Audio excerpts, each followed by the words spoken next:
శృంగారలీలారతి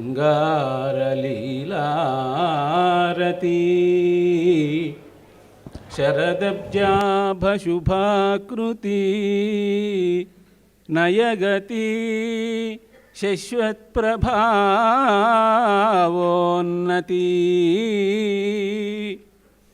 సరసీజాత సముద్భవ ప్రియసతి సాహిత్య విద్యాధృతి నిరతాశేష జగన్నుతి భగవతి నిన్మృక్కెదన్ భారతి నిన్మృక్కెదన్ భారతి.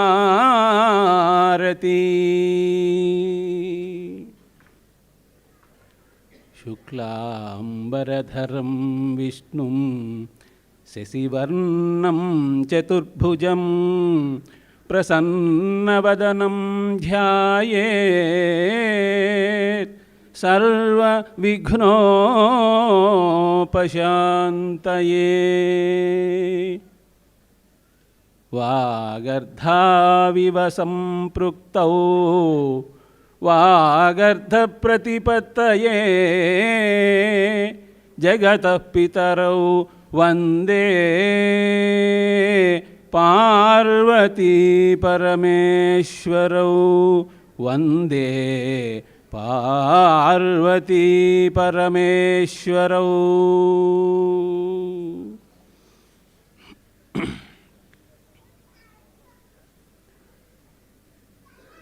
చాలా సంతోషంగా ఉందండి.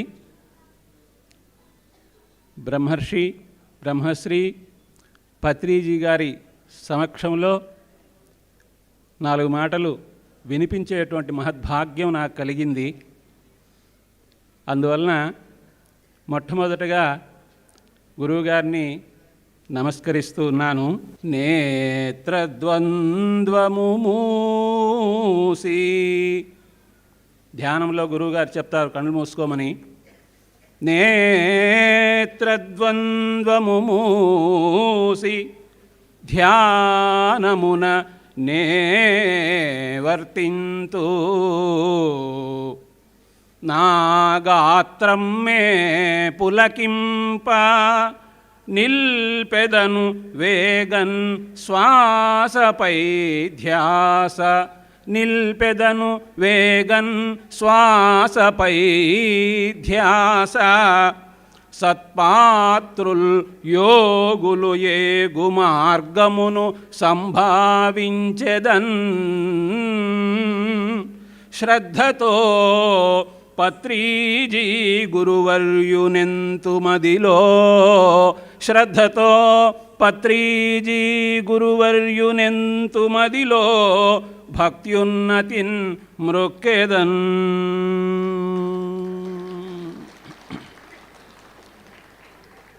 మనకు శాంతి కావాలి, సుఖం కావాలి, ఆనందం కావాలి అని మనం వెతుక్కుంటూ ఉంటాము.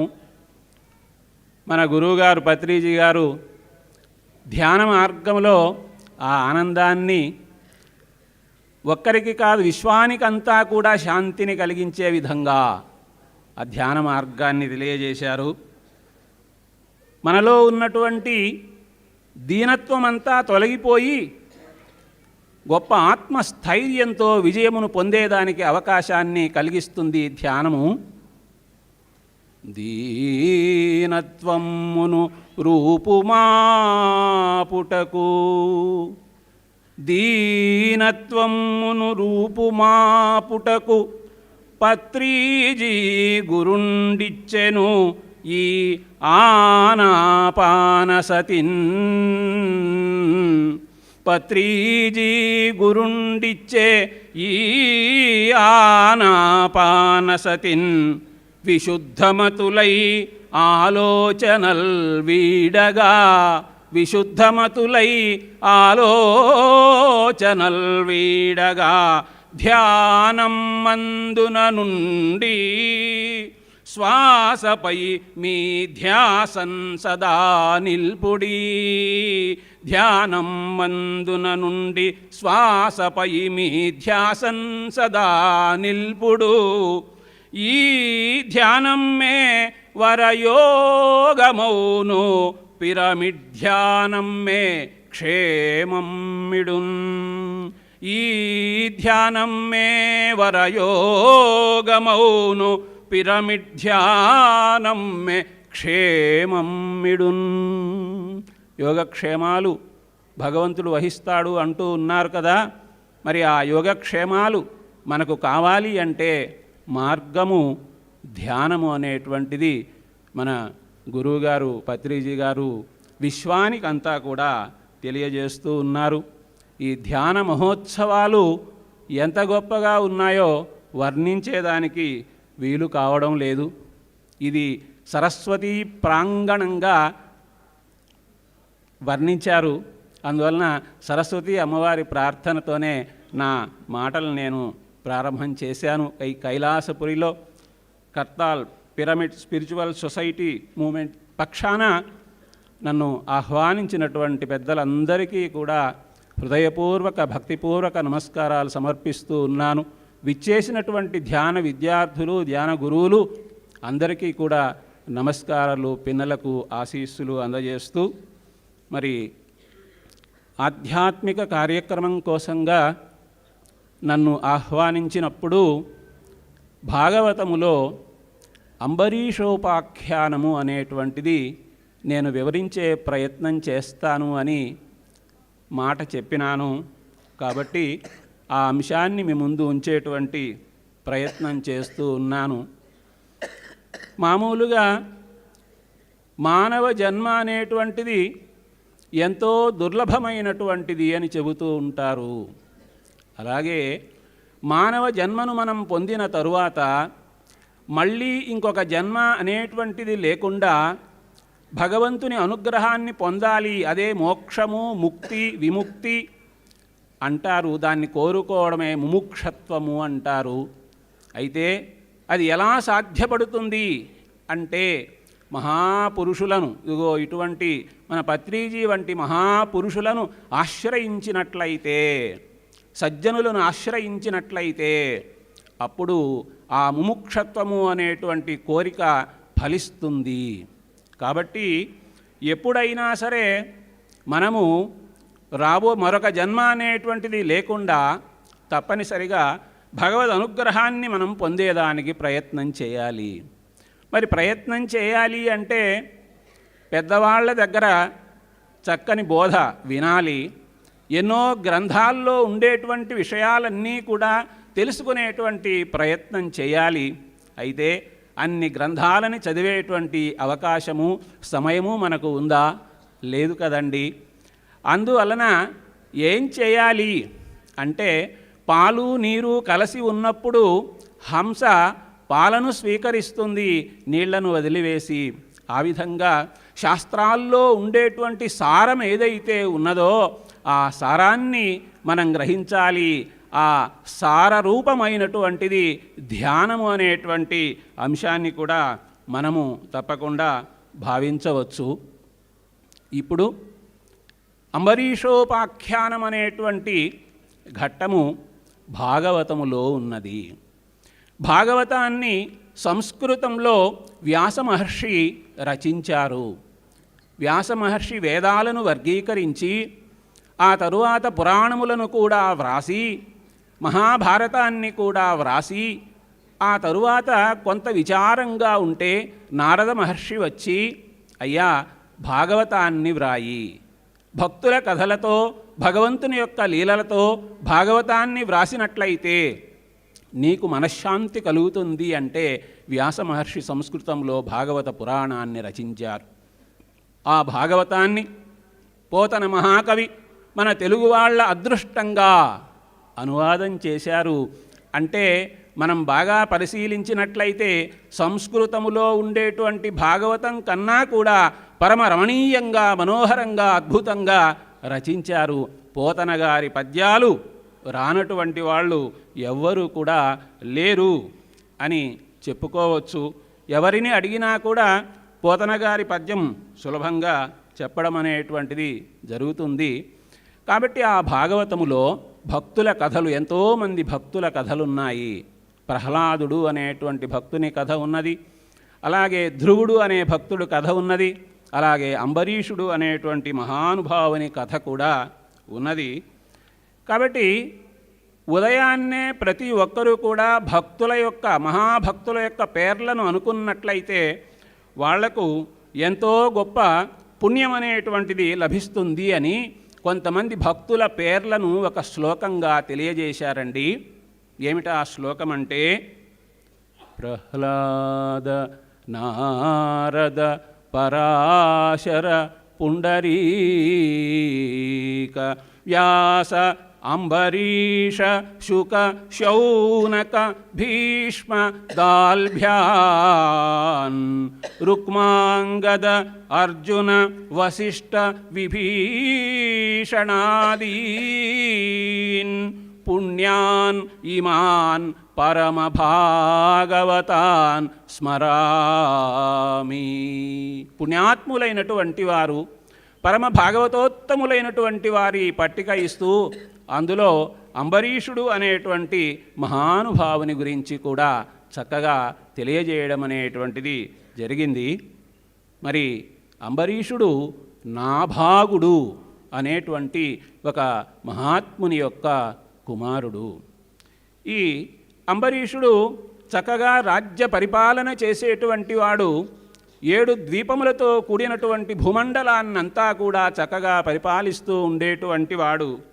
అయినా కూడా మనసు భగవంతుని మీద లగ్నం చేసి ఈ లోకానికి సంబంధించినటువంటి విషయములను అంటనట్టుగానే తామరాకు మీద నీటి వలె వ్యవహరిస్తూ ఆయన్ని చెప్తారు. ఎలా ఉన్నాడు అంటే, వైష్ణవార్చనల మేరన్ కాలమున్ పుచ్చుచున్ సుప్తిన్ పొందక ఒప్పే సద్గుణ గరిష్ఠుండు అంబరీషుండిలన్. సద్గుణ గరిష్ఠుడైనటువంటి వాడు, అలాగే సుప్తిన్ పొందక, ఈ అప్రమత్తత అంటూ ఉంటారు, జాగ్రత్త అని, అలా జాగ్రత్తగా వ్యవహరించేటువంటి వారు. మన గురువుగారు కూడా నేను గమనించాను, అక్కడ 18 ఆదర్శ సూత్రాలు అనేటువంటి విషయాన్ని వివరించి ఉన్నారు. అందులో అనవసరమైన ప్రాపంచిక విషయాలు, ప్రాపంచిక మాటలు అనేటువంటి వాటిని సంపూర్ణంగా నిషేధం చేయాలి అనేటువంటి మాట నాకు గుర్తుకు వచ్చింది. అలాగా ఈ అంబరీషుడు కూడా ప్రాపంచికమైనటువంటి విషయములను ఎక్కువగా ఆసక్తి అనేటువంటిది వాటి యందు తగ్గించుకొని కాలం గడిపేటువంటి వాడు. రాజు అయినా కూడా ఋషిగా కూడా వ్యవహరించేటువంటి వాడు. అందువలన రాజర్షి అనేటువంటి పేరుతో కూడా ఆయన్ని పిలిచేటువంటి వారు. అయితే భగవంతుని అనుగ్రహాన్ని పొందేదానికి అనేక మార్గాలున్నాయి అంటారు పెద్దలు. జ్ఞాన మార్గము, యోగ మార్గము, ఇలాగా వాటిల్లో భక్తి మార్గం కూడా ఉన్నది. మోక్ష సాధన సామగ్ర్యాం భక్తిరేవ గరీయసి అని చెబుతారు. కాబట్టి ఆ భక్తి మార్గమును అనుసరించాడు అంబరీషుడు. ఆ 9 భక్తి మార్గములు అని, ఆ భక్తి మార్గములు కూడా 9 ఉన్నాయి అని చెబుతారు. మీరందరూ వినే ఉంటారు.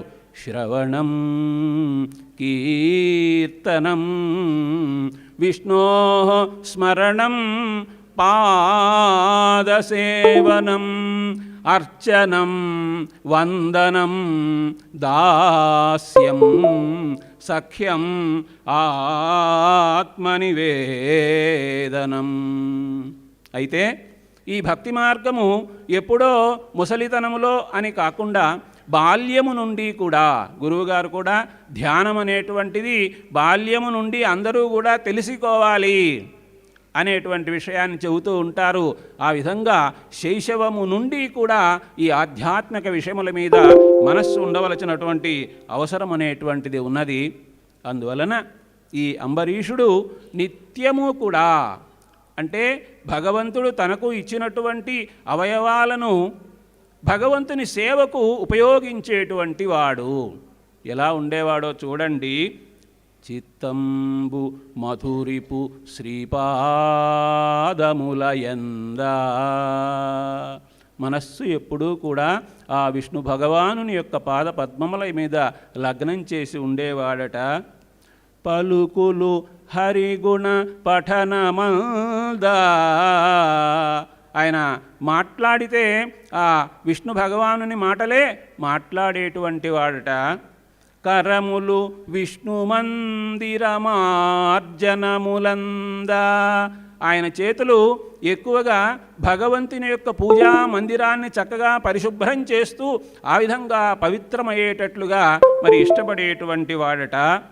శ్రవములు హరికథా శ్రవణమందా. ఆయన చెవులు ఎప్పుడూ కూడా భగవంతుని యొక్క కథలను వినాలి అని కోరుకుంటూ పవిత్రంగా ఉండేటువంటివట. చూపులు గోవిందు రూప వీక్షణమందా. కన్నులు ఎప్పుడూ కూడా ఆ భగవంతుని దివ్యమంగళ స్వరూపాన్ని చూడాలి అనేటువంటి ఆ తపనతో ఉండేటువంటివట. శిరము కేశవ నమస్కృతులయందా. అంబరీషుని యొక్క ఆ శిరస్సు ఎప్పుడూ కూడా ఆ కేశవునికి భక్తితో శిరస్సు వంచి నమస్కారం చేసేవాడు. ఆ విధంగా వినయాన్ని చూపించేటువంటి వాడు. పదములు ఈశ్వర గేహ పరిసర్పణమునందా. ఆయన యొక్క పాదాలు ఎప్పుడెప్పుడు భగవంతుని ఆలయానికి వెళదామా అని ఉత్సాహాన్ని చూపించేటువంటివి. అలా సద్వినియోగం చేసేటువంటి వాడు పాదములను. కామంబు చక్రి కైంకర్యమందా. కోరిక ఎప్పుడూ కూడా భగవంతునికి ఎటువంటి సేవలు చేద్దాము అనేటువంటి కైంకర్యం గురించి ఆయన యొక్క కోరికలు ఉండేటువంటివి. సంగము అచ్యుత జనతను సంగమందా. అతని యొక్క సహవాసము ఎవరితో సహవాసం చేసేవాడు అంటే ఎవరైతే భగవంతుని భక్తులు ఉన్నారో అటువంటి భక్తులతో సహవాసం ఎప్పుడూ కూడా చేసేటువంటి వాడు. ఘ్రాణము అసురారి భక్తాంఘ్రి కమలమందా. అంటే విష్ణు భగవానుని పాద పద్మములయందు సమర్పించబడినటువంటి పుష్పములు ఏవైతే ఉన్నాయో ఆ పుష్పములను మూర్కొనేటువంటి వాడు, అందులో ఉన్నటువంటి పరిమళాన్ని ఆఘ్రాణించేటువంటి వాడు. రసన తులసీదళములందా. ఆయన యొక్క నాలుక ఆ భగవానుని పాద పద్మముల చెంత సమర్పించబడినటువంటి తులసీ దళములు ఏదైతే ఉన్నాయో ఆ తులసీ దళములను పవిత్రంగా స్వీకరించేటువంటివిగా ఆయన యొక్క రసన నాలుక అనేటువంటిది ఉండేది. రతులు పుణ్య సంగతులయందా. రతి అంటే ఆసక్తి. ఆయనకు ఆసక్తి దేని మీద అంటే పుణ్య సంగతులయందా. పుణ్యాన్ని కలిగించేటువంటి పనులు ఏవైతే ఉన్నాయో ఆ పనుల ఎడల ఆయనకి ఆసక్తి అనేటువంటిది ఉండేది. మన గురువుగారు కూడా చక్కగా జ్ఞాన నవరత్నాలు అనేటువంటి విషయంగా వరుసగా ఒక 9 జ్ఞానరత్నాలని మనకు తెలియజేసి ఉన్నారు. వాటిల్లో చివరగా దానమే ధర్మము, ధర్మమే పుణ్యము అని తెలియజేసి ఉన్నారు. కాబట్టి ఈ అంబరీష మహారాజు మహాభక్తుడు తాను ఎప్పుడూ కూడా పుణ్యమును సంపాదించాలి అనేటువంటి ఆలోచనతో చక్కగా మంచి పనులను చేసేటువంటి వాడు రాజ ఋషి. మామూలుగా రాజులైనప్పుడు ఎప్పుడూ కూడా అహంకారము, ధనం అనేటువంటిది ఉన్నప్పుడు అహంకారము అనేటువంటిది కలుగుతూ ఉంటుంది. ఎటువంటి అహంకారము అనేటువంటిది లేకుండా మనస్సును నియమించుకున్నటువంటి వాడై, మనస్సే అన్ని విధాల కష్టములకు కారణమవుతుంది, అలాగే కష్టముల నుండి తొలగిపోయేదానికి కూడా కారణమవుతుంది. పెద్దలు చెబుతారు, మన ఏవ మనుష్యాణం కారణం బంధ మోక్షయోహో. మనము ఈ ప్రపంచంలో ఉండేటువంటి విషయముల చేత బంధింపబడేదానికి మనస్సే కారణము, ఈ బంధముల నుండి విడివడేదానికి కూడా మనస్సే కారణము. కాబట్టి మన గురువుగారు తెలిపినట్లుగా, పత్రిజీ గారు తెలిపినట్లుగా ధ్యానమును మనం ఆశ్రయించినట్లయితే అప్పుడు మన మనస్సు బంధము అనేటువంటిది కాకుండా విముక్తి అనేటువంటి మార్గం వైపు ప్రయాణం చేసే అవకాశం అనేటువంటిది ఉంటుంది, ఆనందము అనేటువంటిది లభిస్తుంది. అలాగా ఈ అంబరీషుడు తాను మనస్సును భగవంతుని మీద లగ్నం చేసి కాలక్షేపం చేస్తూ ఉన్నాడు. ధనం మీద కూడా ఈయనకి బంగారును మట్టి గడ్డను రెండిటినీ కూడా సమానంగా చూచేటువంటి మహనీయుడు. అంటే కోరికలు ఎక్కువ లేకుండా. ఇక్కడికి వచ్చిన తర్వాత బుద్ధ భగవానుని విగ్రహాన్ని కూడా చూచాను నేను. బుద్ధ భగవానుడు చెప్పాడు, కోరికలే దుఃఖమునకు మూలము అని. కాబట్టి ఆ కోరికలను క్రమంగా మనము తగ్గించుకున్నట్లయితే మనశ్శాంతి, ఆనందము అనేటువంటిది లభిస్తుంది. అందువలన ఈయన అంబరీషుడు మహాభక్తుడు కాబట్టి, విష్ణు భక్తుడు కాబట్టి ఒకానొక సందర్భంలో ఈయన అశ్వమేధము అనేటువంటిది యాగం చేసి ఆ తరువాత ద్వాదశీ వ్రతము అనేటువంటి వ్రతాన్ని ప్రారంభించాడు. ద్వాదశీ వ్రతము ఒక సంవత్సరం పాటు కూడా ఈ ద్వాదశి వ్రతం అనేటువంటిది చేస్తారు. కార్తీక మాసములో ఏకాదశి లేదు, అంతకుముందు దశమి అక్కడి నుంచి ప్రారంభం అవుతుంది, ఏకాదశి నుంచి ప్రారంభం అవుతుంది. ఒక సంవత్సర కాలం చేస్తారు. సంవత్సర కాలం పూర్తయ్యే ముందు చక్కగా ఉపవాసము అనేటువంటిది చేసి ఆ తరువాత ఈ అంబరీష మహారాజు చక్కగా సరస్వతీ నదీ తీరములో విష్ణు భగవానుని చక్కగా మహాభిషేకము అనేటువంటి పద్ధతి ద్వారా పూజ చేసినటువంటి వాడై ఆ తరువాత అనేక దాన ధర్మములను కూడా చేసినాడు. ఎందుకంటే ఎలాగూ ఆయనకు కోరికలు అనేటువంటివి, సంపదల మీద కోరికలు అనేటువంటివి లేవు. ఎలాగూ ఆయన పుణ్యమును సంపాదించాలి అనేటువంటి ఆలోచనతో ఉన్నాడు కాబట్టి ఆయన చక్కగా దాన ధర్మములను చేసినాడు. చాలామంది అనుకుంటారు, ఎవరైనా భిక్షగాడు వస్తే, ఎవరైనా సహాయం చేయడానికి వస్తే వాళ్ళని చులకనగా చూసేటువంటి పరిస్థితి కొంతమంది మనసుల్లో ఉంటుంది. అలా భావించకూడదు అని పెద్దలు చెబుతారు. ఏమని చెబుతారంటే, భిక్షగాడు వస్తే భిక్షగాడు భిక్ష కోసం వచ్చాడు అని అనుకోబాకండి, మనకు శిక్షణ ఇచ్చేదానికి వచ్చినాడు అని పెద్దలు చెబుతారు. అక్కడ ఏమంటారంటే, ద్వారం ద్వారం అటన్ భిక్షు, భిక్షుకుడు ప్రతి ద్వారం దగ్గర కూడా నిలబడి అలా తిరుగుతూ ఉంటాడు. ద్వారం ద్వారం అటన్ భిక్షు శిక్షతే నతు యాచతే. ఆయన మనకు శిక్షణ ఇస్తున్నాడే కానీ అడుక్కోవడం లేదు అని తెలుసుకోవాలి. ఏమిటి, ఎలా తెలుసుకోవాలి అంటే, ఆ భిక్షగాడు ప్రతి ఇంటి ముందు కూడా ఒక మాట చెబుతాడట. ఏమిటి ఆ మాట అంటే, అదత్వా మాదృశో మా భూత్. దానం చేయకుండా నేను ఇట్లా అయిపోయాను, దానం చేయకుండా ఉంటే మీరు నాలాగా అయిపోతారు, కాబట్టి దానం చేయకుండా ఉండి నాలాగా అయిపోవద్దు, దానం చేస్తూ మీరు ఇప్పటిలాగే ఉండి ఇంకా ఎక్కువ అభివృద్ధిని కూడా పొందండి భగవద్ అనుగ్రహంతో. అదత్వా మాదృశో మా భూత్. దానం చేయకుండా నాలాగా అయిపోవద్దు. దత్వా త్వం త్వాదృశో భవ. దానం చేసి మీరు ఇప్పటి వలె ఇంకా ఎక్కువ శ్రీమంతులుగా కూడా భగవద్ అనుగ్రహంతో అయ్యేదానికి అవకాశం ఉంటుంది అని శిక్షణ ఇస్తూ ఉన్నాడు అనేటువంటి విషయాన్ని ఒక మహాకవి తెలియజేశాడు. కాబట్టి ఇవన్నీ చక్కగా తెలిసినటువంటి వాడు కాబట్టి ఆ అంబరీషుడు అనేటువంటి ఆ మహారాజు అశ్వమేధ యాగం చేశాడు. యాగం తరువాత తాను దాన ధర్మములను కూడా చేశాడు, పుణ్యమును సంపాదిస్తూ ఉన్నాడు.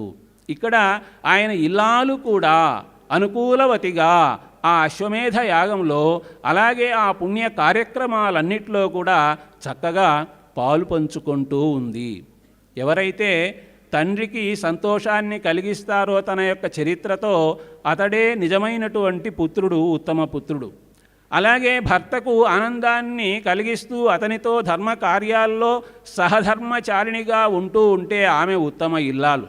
అలాగే ఆపదలో అలాగే సుఖములో రెండు సమయాల్లో కూడా దగ్గరనే ఉండేటువంటి వ్యక్తి అతడే నిజమైనటువంటి మిత్రుడు. ఈ ఉత్తమ కుమారుడు, ఉత్తమ ఇల్లాలు, అలాగే ఉత్తమ స్నేహితుడు, వీళ్ళు ముగ్గురు కూడా పుణ్యాత్ములైనటువంటి వారికి మాత్రమే లభిస్తారు అని భర్తృహరి మహాకవి చక్కగా తెలియజేశాడు. ఆ విధంగా ఈ అంబరీషుడు కూడా పుణ్యాత్ముడు కాబట్టి ఆ ఇల్లాలు కూడా చక్కగా ఆయన చేసేటువంటి ధర్మ కార్యక్రమాలన్నింటిలో కూడా పాలు పంచుకుంటూ ఉన్నది.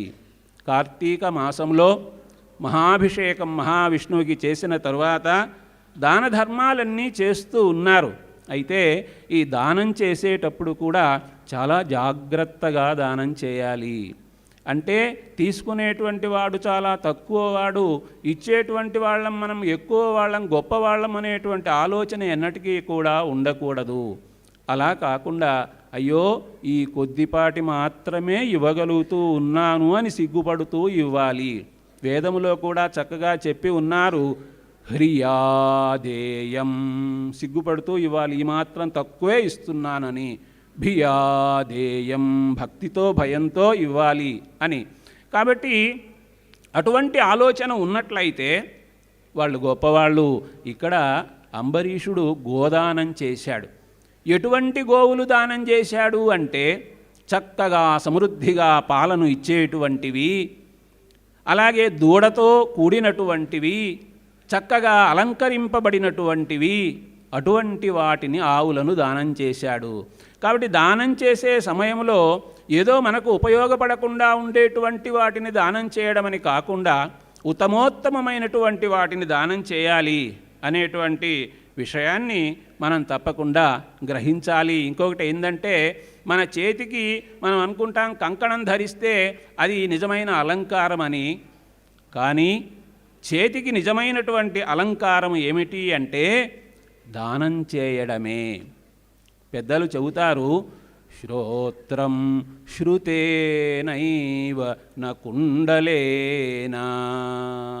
చెవి నిజంగా ఎప్పుడు అలంకరింపబడుతుంది అంటే కుండలములను ధరిస్తే కాదు, పెద్దవాళ్ళు చెప్పేటువంటి మంచి మాటలను, మన పత్రిజీ గురువుగారు చెప్పేటువంటి మంచి మాటలను ఎవరైతే శ్రద్ధాభక్తులతో భక్తి ప్రపత్తులతో ఆలకిస్తారో, ఆ మాటలు వింటే ఆచరించే ప్రయత్నం చేస్తే అప్పుడు ఆ చెవులు నిజంగా అలంకరింపబడినవి అని అనుకోవాలి. అలాగే దానేన పాణిః నతు కంకణేన, కంకణాలు ధరించినందువలన కాదు, చేయి అనేటువంటిది అలంకరింపబడేది. ఈ చేయి చక్కగా దానం చేసినప్పుడే నిజంగా అలంకరింపబడినట్లుగా మనం భావించాలి. అలాగే ఈ శరీరం అనేటువంటిది చక్కగా చందనము మొదలైనటువంటిది పూసుకున్నందువలన అలంకరింపబడుతుంది అనుకోకూడదు.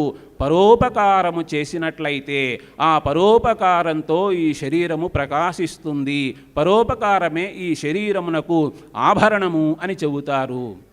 ఒక మహానుభావుడు అడిగాడట, ఎన్నో శాస్త్రాలు ఉన్నాయి కదా, ఆ శాస్త్రాల్లో ఉండేటువంటి సారాంశాన్ని మాకు ఒక శ్లోకంలో చెప్పండి అంటే కాళిదాస మహాకవి చెప్పాడట. ఏమని చెప్పాడంటే, అర్ధశ్లోకంలోనే చెబుతాను నేను అన్ని శ్లోకముల యొక్క సారాంశము అని. శ్లోకార్థేన ప్రవక్ష్యామి యదుక్తం గ్రంథకోటిభిః పరోపకారః పుణ్యాయ పాపాయ పరపీడనం.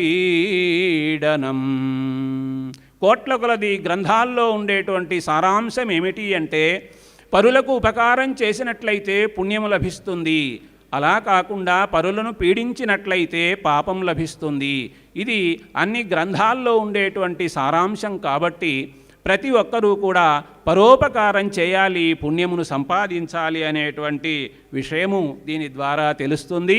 కాబట్టి అంబరీష మహారాజు చక్కగా పరోపకారం అనేటువంటిది చేసేటువంటి వాడు. ఆ కార్తీక మాసములో ఆ వ్రతం అనేటువంటిది పూర్తి అవుతూ ఉందన్నమాట. అయ్యేటువంటి సమయంలో చక్కగా దక్షిణలన్నీ ఇచ్చి బ్రాహ్మణోత్తములకు ఇతరులకు యాచకులకు అన్నీ దానం చేసి ఆ తరువాత వ్రతము యొక్క నియమం ఏమిటి అంటే, ద్వాదశి ఘడియలు వచ్చేసరికి వ్రతకర్త 3 రోజులు ఉపవాసం ఉన్నటువంటి ఆయన పారణ చేయాలి. అంటే ఉపవాసం ముగింపు చేసి భోజనం చేయాలి. ఆ భోజనం చేసే ముందు చక్కగా అందరికీ కూడా అన్నదానం అనేటువంటిది చేశాడు. తాను భోజనం చేసేదానికి కూర్చునేదానికి సిద్ధమైతే అప్పుడు అక్కడికి దుర్వాసుడు అనేటువంటి ఒక మహర్షి వచ్చాడు.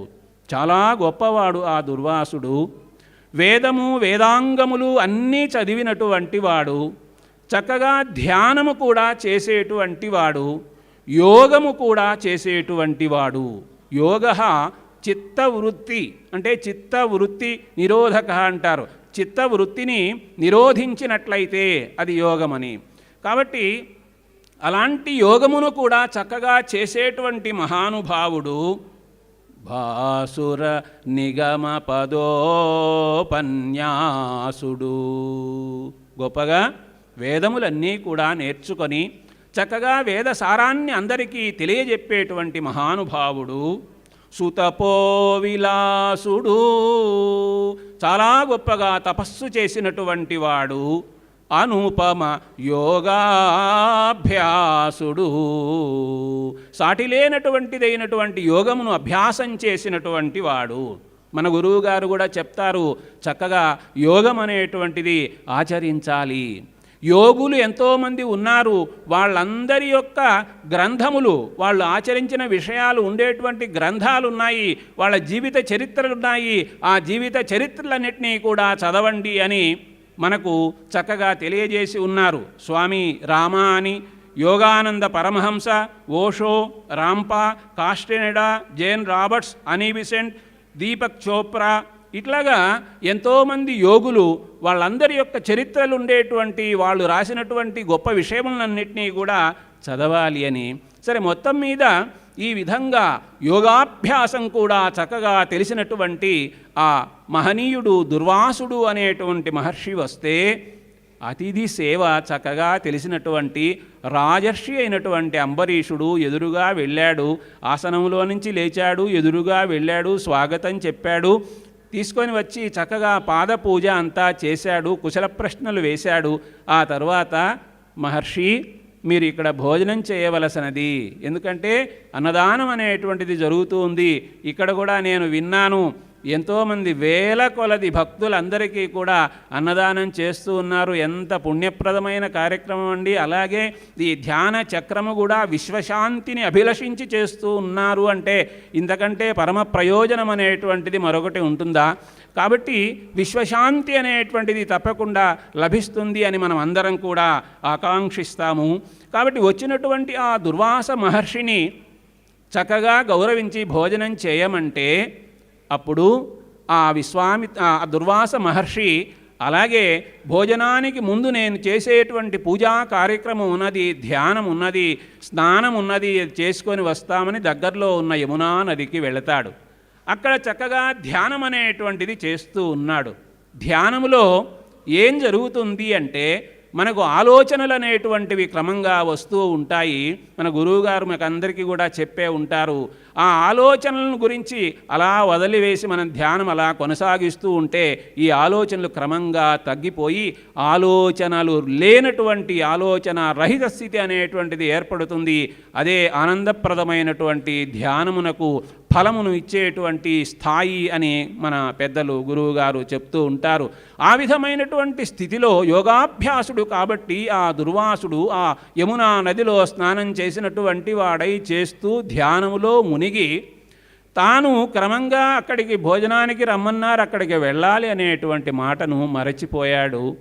ఇక్కడ ఈ అంబరీషుడు మహారాజు ఏం చేయాలి? ఇప్పుడు నేను అన్నదానం చేస్తూ ఉన్నాను, ద్వాదశి అనేటువంటి తిథి లోపల వ్రతమును పూర్తి చేయాలి, ఇక అర్ధముహూర్త సమయం మాత్రమే మిగిలి ఉన్నది అని అప్పుడేం చేశాడు? ధర్మ సంకటం ఏమిటి? అతిథిగా పిలిచినటువంటి దుర్వాస మహర్షి రాకుండా తాను పాలన చేస్తే అతిథిని అవమానించినటువంటి ధర్మభంగం కలుగుతుంది. ఆయన కోసం అలాగే ఉంటే ద్వాదశి తిథి లోపల పారణ పూర్తి చేయకపోతే అది కూడా ధర్మభంగం అవుతుంది. ఏం చేయాలి అనేటువంటి ధర్మ సంకటంలో ఉంటే, ఎప్పుడైనా మనకు ధర్మ సందేహం అనేటువంటిది వచ్చినప్పుడు మనం పెద్దలను ఆశ్రయించినట్లయితే, పురోహితులుంటారు, పెద్దలుంటారు, గురువులుంటారు, ఎవరిని అడిగినా కూడా వాళ్ళు తగినటువంటి సమాధానము ఆ ధర్మ సంకటాన్ని మనం దాటేదానికి తగినటువంటి అవకాశం ఏమిటి, ఉపాయం ఏమిటి అనేటువంటిది చెబుతారు. అలాగే అక్కడ కూడా ఉన్నటువంటి విప్రోత్తములు ఆయనకి చక్కగా సలహా చెప్పారు. అందుకనే ఎవరైనా కూడా శాస్త్రమును తెలిసినటువంటి వాళ్ళని ధర్మ సందేహాలు అడిగి తెలుసుకోవాలి. పెద్దలు మన గీతాచార్యులు కూడా చెప్పి ఉన్నారు, తస్మాత్ శాస్త్రం ప్రమాణం తే కార్యకార్య వ్యవస్థితే. ఏది కార్యము అంటే ఏది చేయాలి, ఏది అకార్యము ఏది చేయకూడదు అనేటువంటి సందేహం అనేటువంటిది ఏర్పడినప్పుడు మనము శాస్త్రమును మరి ఆశ్రయించాలి. శాస్త్రము తెలిసినటువంటి మన గురువులను ఆశ్రయించాలి అని.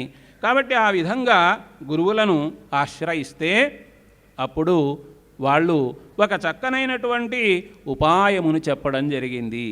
ఏమిటా ఉపాయం అంటే, సూక్ష్మ ధర్మాలు ఉంటాయి.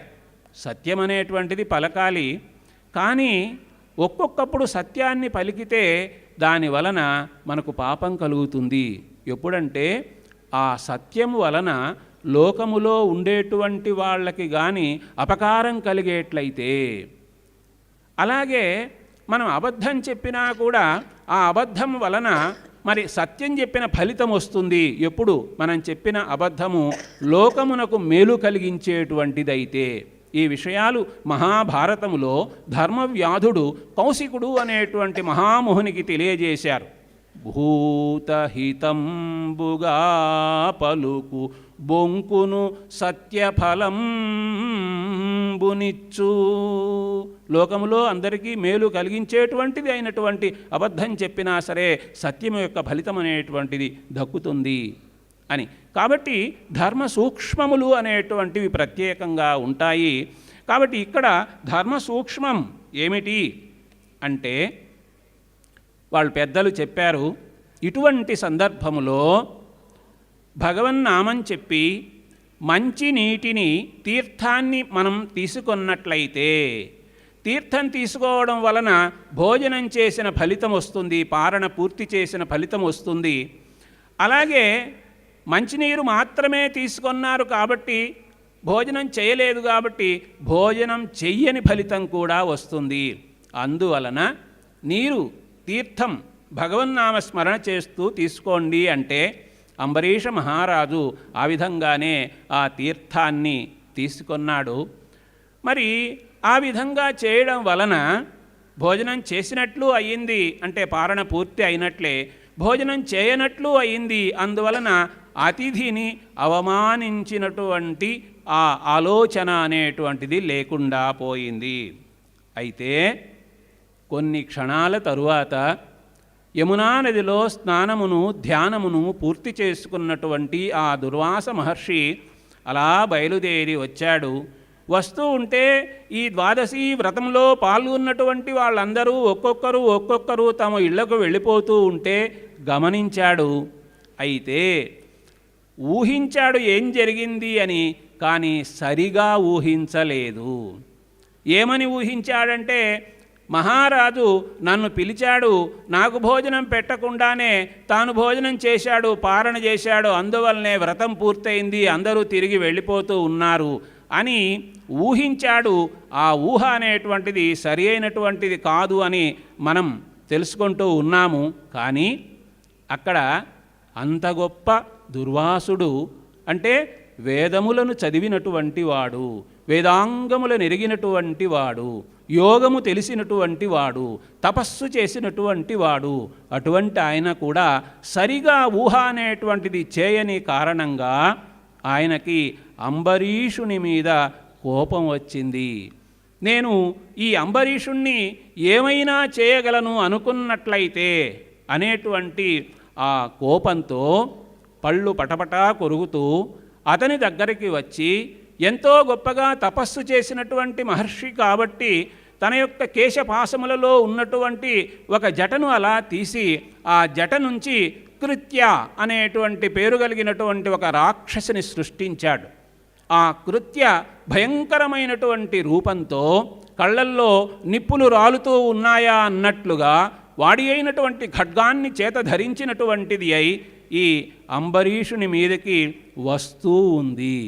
ఇలాంటి ఈ సందర్భంలో ఏం జరిగింది అంటే, అంబరీషుడు ఆ వచ్చేటువంటి భయంకరమైన ఆకారాన్ని చూస్తూ ఉన్నాడు, కానీ అతనికి ఏమాత్రము కూడా భయము కలుగలేదు.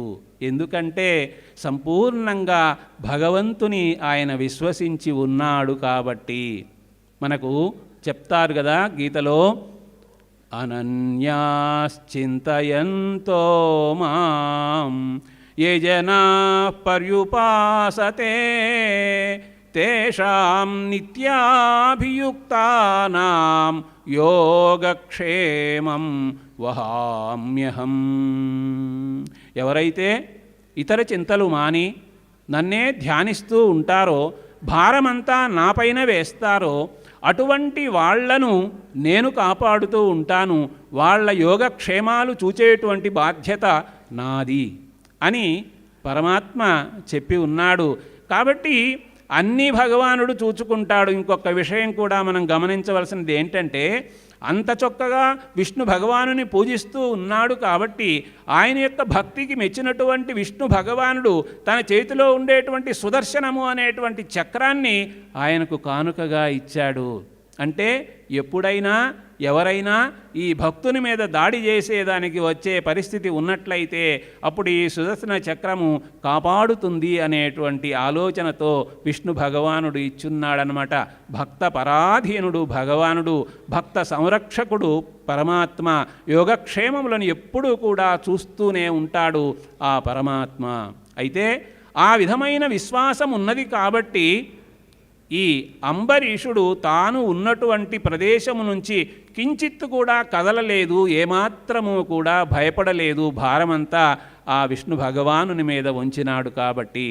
అయితే ఇదంతా జరుగుతూ ఉంటే విష్ణు భగవానుడు ఊరికే ఉంటాడా?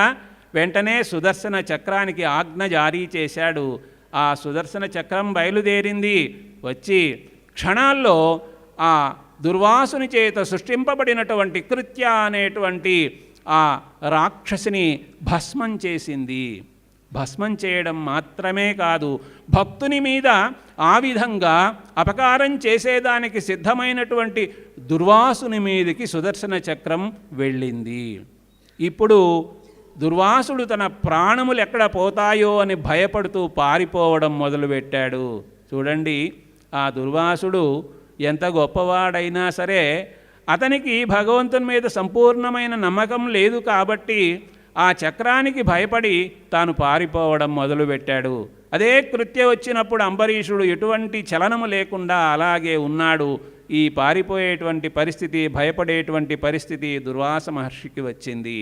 అలా వెళుతూ ఉంటే ఎక్కడికి వెళ్ళినా కూడా, అంటే ఏ వీధికి వెళ్ళినా ఆ వీధికి వస్తూ ఉంది, ఆకాశానికి వెళ్ళినా సుదర్శన చక్రం తరుముతూ వస్తూ ఉంది, ఏ లోకానికి వెళ్ళినా కూడా వస్తూ ఉంది. అయితే ఇక్కడ మనం గమనించవలసినటువంటిది ఏమిటి అంటే, దుర్వాసుని యొక్క కోపము అనేటువంటిది అది సరి అయినటువంటిది కాదు అనేటువంటి విషయాన్ని మనం తెలుసుకోవాలి. ఎవరైనా సరే, మనకు పెద్దలు చెబుతారు, ఏం చెబుతారంటే, మనకు జ్ఞానం ఉన్నది, అయితే ఈ జ్ఞానం అనేటువంటిది ఒక రత్నం లాంటిది. ఈ రత్నం లాంటి ఈ జ్ఞానాన్ని అపహరించేదానికి కొంతమంది దొంగలు వస్తారు. ఎవరా దొంగలు అంటే, కామము, క్రోధము, లోభము అనేటువంటి దొంగలు. కాబట్టి జాగ్రత్తగా ఉండాలి అని త్రివిధం నరకస్యేదం ద్వారం నాశనమాత్మనః కామః క్రోధః తథా మోహః తస్మాత్ ఏతత్రయం త్యజేత్.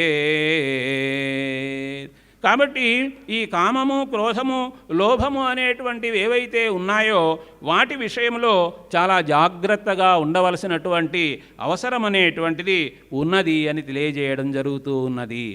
మరి ఎక్కడికి వెళ్ళినా కూడా దుర్వాసుని వెంట సుదర్శన చక్రం అలా వస్తూ ఉంటే ఇక ప్రాణాలు కాపాడుకోవాలి. మరి త్రిమూర్తులు ఉన్నారు కదా, వాళ్ళ దగ్గరికి వెళదాము అనేటువంటి ఒక ఆలోచన కలిగింది అంబరీషునికి.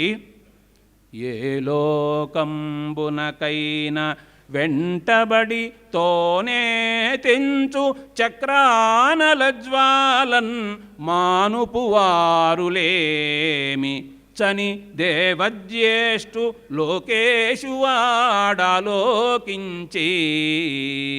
దేవజ్యేష్ఠుడు, దేవతలందరిలో కూడా పెద్దవాడు, పితామహుడు అయినటువంటి బ్రహ్మదేవుని దగ్గరికి వెళ్ళిపోయి, విధాత విశ్వజన నవ్యాపార పారీణ రేఖాలీలేక్షణ కావవే కరుణ చక్రంబున్ నివారింపవే. అయ్యా బ్రహ్మదేవా, చక్రము నన్ను సంహరించేదానికి వస్తూ ఉంది అగ్నిజ్వాలలతో, నీవు కాపాడవయ్యా బ్రహ్మదేవా అని ప్రార్థన చేస్తే బ్రహ్మదేవుడు అంటాడు, అయ్యా ఇది విష్ణు చక్రము. విష్ణు భగవానుని యొక్క కనుసన్నల్లో మేమందరము మెలుగుతూ ఉంటాము. ఆ విష్ణు భగవానుని ఈ కన్ను కానీ కళ్ళు కానీ కోపించినట్లయితే లోకాలన్నీ కూడా భస్మమైపోతాయి. అటువంటి విష్ణు భగవానుని యొక్క చక్రాన్ని నేను అడ్డుకునేటువంటి ప్రయత్నం చేయలేను, అంత శక్తి నాకు లేదు అంటే, సరే త్రిమూర్తుల్లో పరమశివుని దగ్గరికి వెళ్ళాడు అంబరీషుడు. పరమశివుని దగ్గరికి వెళితే ఆ పరమశివుడు కూడా బ్రహ్మదేవుడు చెప్పినటువంటి మాటే చెబుతూ, ఎవ్వరూ కూడా విష్ణు చక్రాన్ని ఆపేటువంటి శక్తి ఉన్నటువంటి వాళ్ళు కాదు.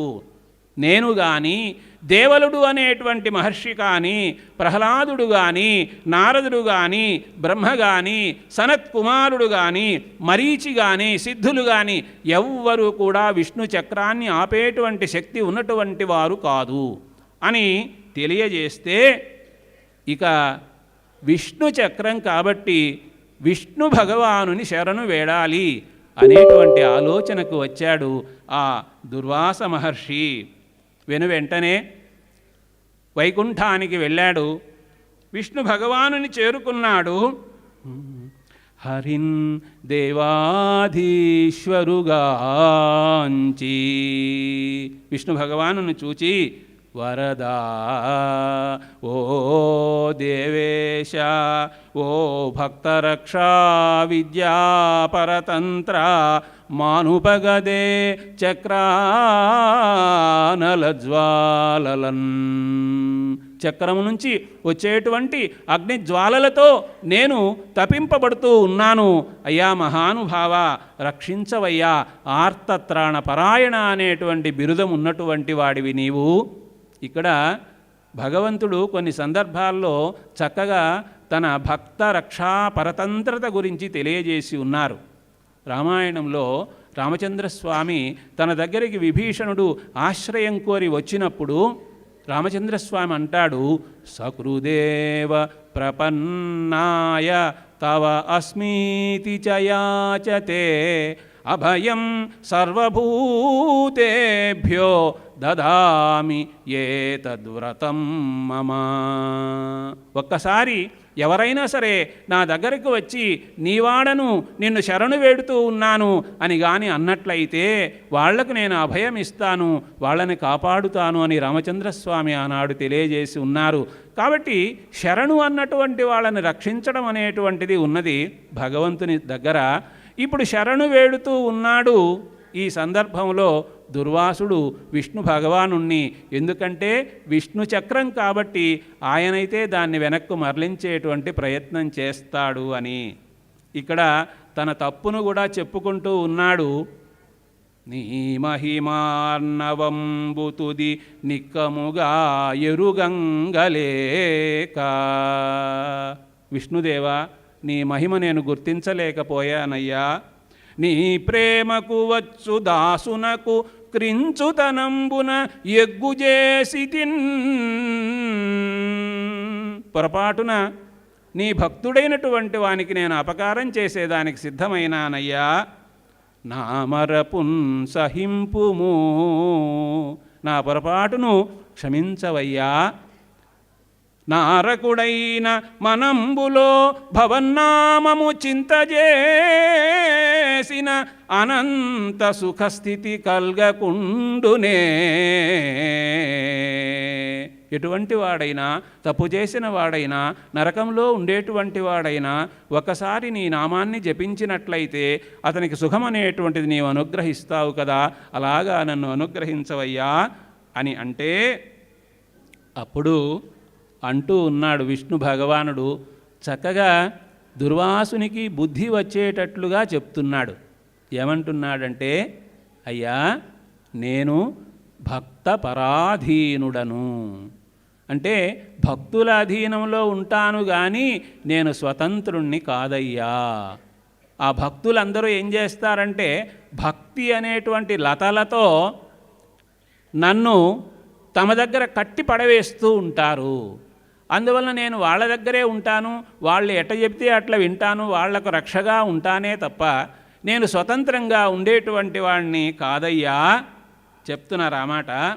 ఇంకా కూడా ఏమంటాడంటే, నా మేలు కంటే భక్తుల మేరే కోరుకుంటాను, నాకు మేలు గోర నా భక్తుడగువాడు భక్తజనులకేన పరమగతియు. ఎవరైతే భక్తులున్నారో అలాంటి వాళ్ళకి నేను పరమగతిగా ఉంటాను అనేటువంటి విషయాన్ని చెబుతూ, భక్తుడైనటువంటి వాడు లోకములో ఉండేటువంటి అన్ని విషయములకు అప్రాధాన్యతను ఇచ్చి నన్ను ప్రధానంగా స్వీకరించి నన్ను సేవిస్తూ ఉంటే నేను వాళ్లను విడువను. నన్నే కాని అన్యమెరుగని వాని విడువను ఎట్టివారినైనా. సాధువుల గురించి నాకు తెలుసు, నా గురించి సాధువులకు తెలుసు, నేనే సాధువు, సాధువే నేను. అలా అభేదం అనేటువంటిది నీవు తెలుసుకోవాలి అని చక్కగా చెబుతూ, లోకములో విద్య అనేటువంటిది ఉంది, తపస్సు అనేటువంటిది ఉంది, ధనము అనేటువంటిది ఉంది. ఇవన్నీ మంచి వాళ్ళకి ఇంకా మంచితనాన్ని పెంచుతూ ఉంటాయి. అలా కాకుండా ఎవరైనా దుర్జనులు ఉన్నట్లయితే వాళ్ళకి ధనం ఉంటే ఆ ధనం వలన గర్వం వస్తుంది, విద్య ఉన్నా కూడా గర్వం వస్తుంది, వినయం అనేటువంటిది లేకుండా. కాబట్టి నీవు దుర్జనుల కోవలోకి చేరినావు అని నేను అనుకోవలసి వస్తుంది. అందువల్లనే నీకు గర్వం అనేటువంటిది ఎక్కువైంది. ఆ విధంగా భక్తుని మీద దండయాత్ర చేసేటువంటి ప్రయత్నం నీవు చేశావు.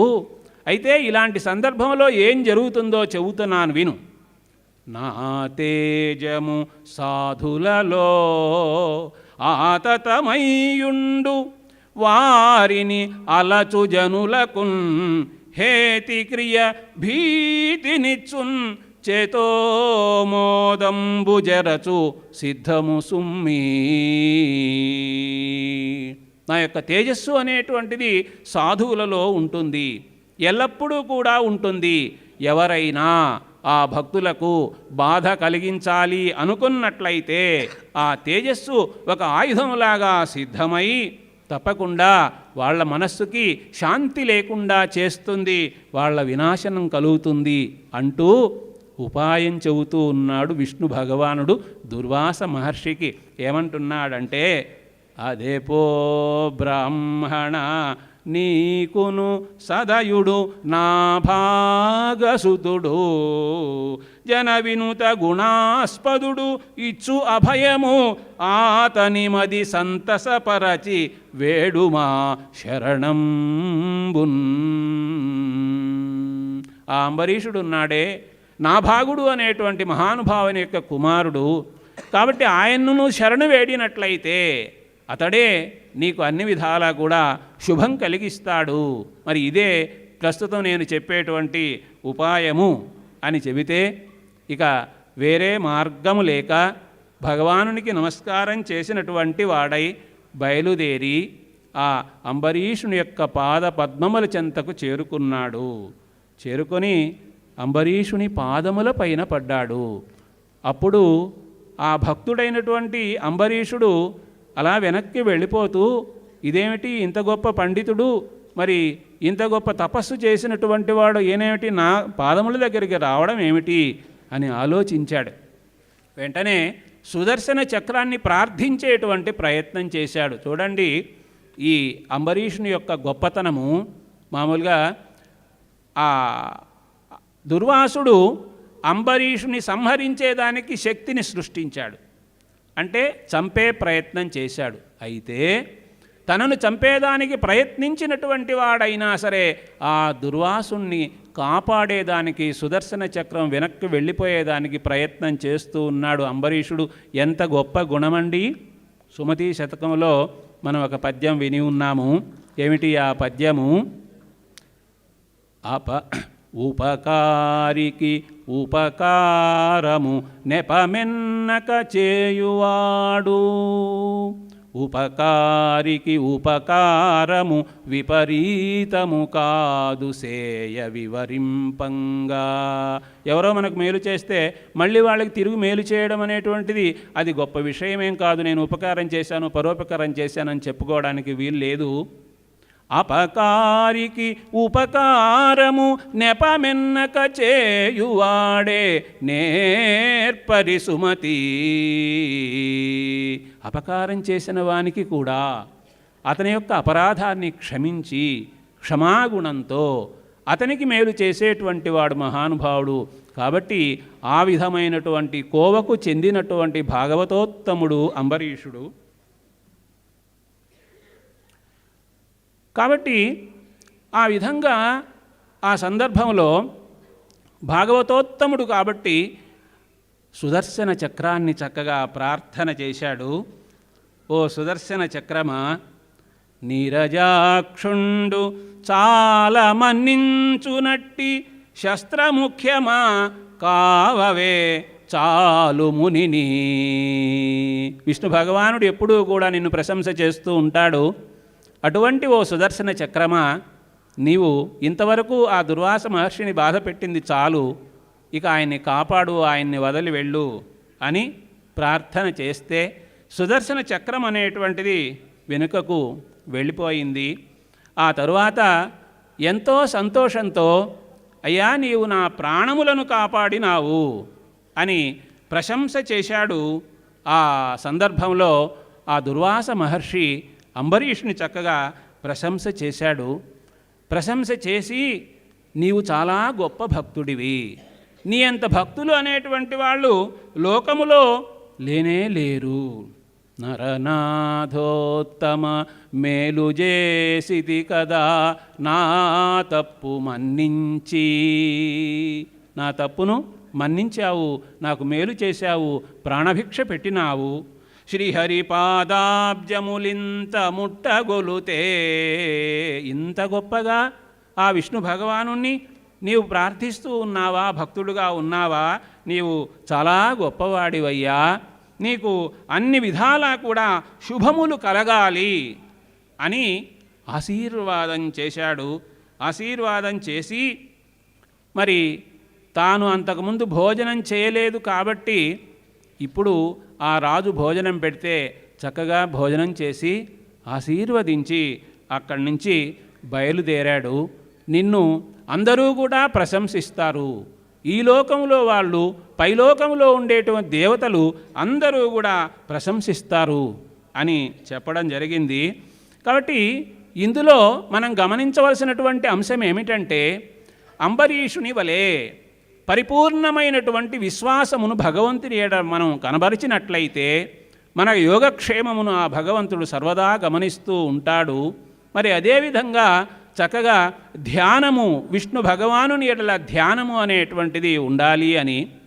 అలాగే మరొక అంశం ఏమిటంటే, మరి దుర్వాసుడు ఎంత గొప్పగా వేదములను చదివినవాడైనా సరే చక్కగా ఆలోచన అనేటువంటిది చేయని కారణంగా అనవసరంగా ఒకరి మీద కోపపడి ఆ తరువాత ఆ కోపం కారణంగా తాను పాతాళమునకు పడిపోవలసినటువంటి పరిస్థితి, అపకీర్తి పొందవలసినటువంటి పరిస్థితి ఏర్పడింది అనేటువంటి విషయాన్ని కూడా మనం గమనించవలసినటువంటి అవసరం ఉన్నది.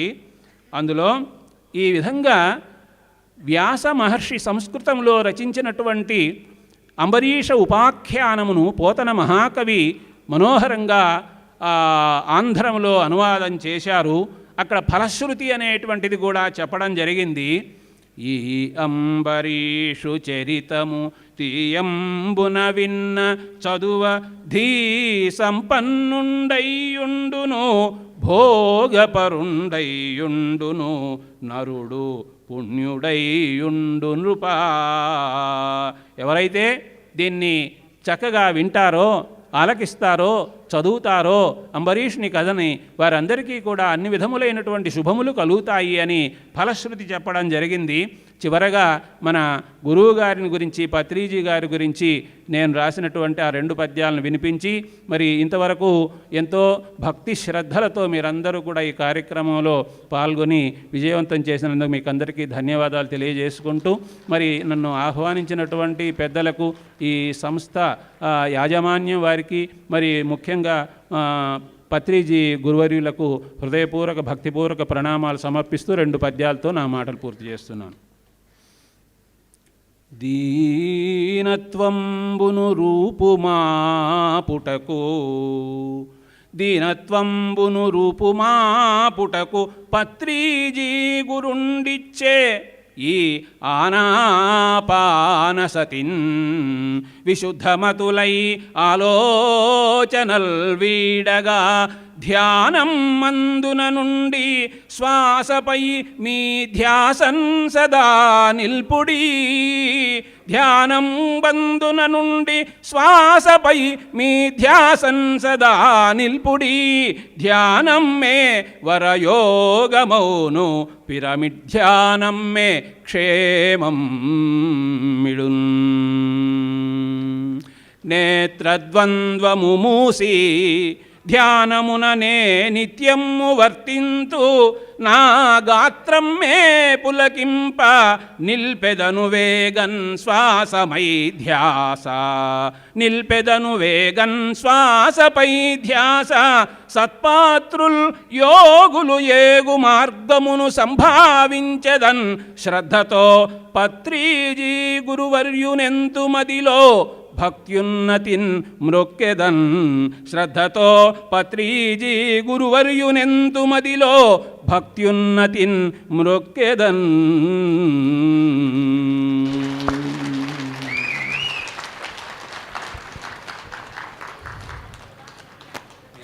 చాలా రోజులు అయిపోయింది అంబరీషోపాఖ్యానం మర్చిపోయి, ఇప్పుడు నాకు మధ్య గుర్తుకొచ్చింది. ఇప్పుడు thank you very much sir. Swamiji వారికి ఒకసారి గట్టిగా చప్పట్లు కొట్టుకుంటూ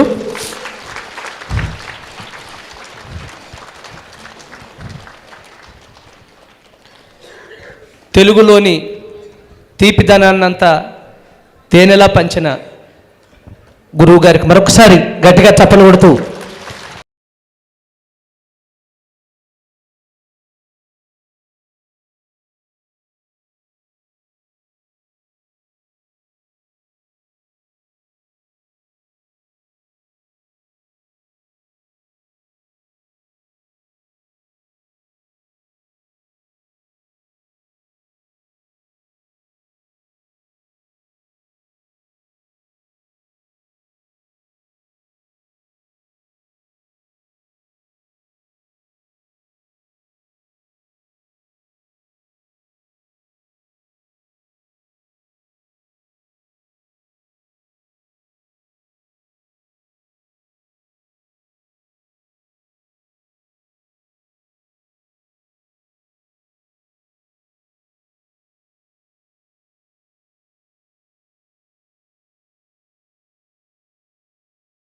హలో ఫ్రెండ్స్, పిఎంసి ఆన్లైన్ని సబ్స్క్రైబ్ చేసుకోండి.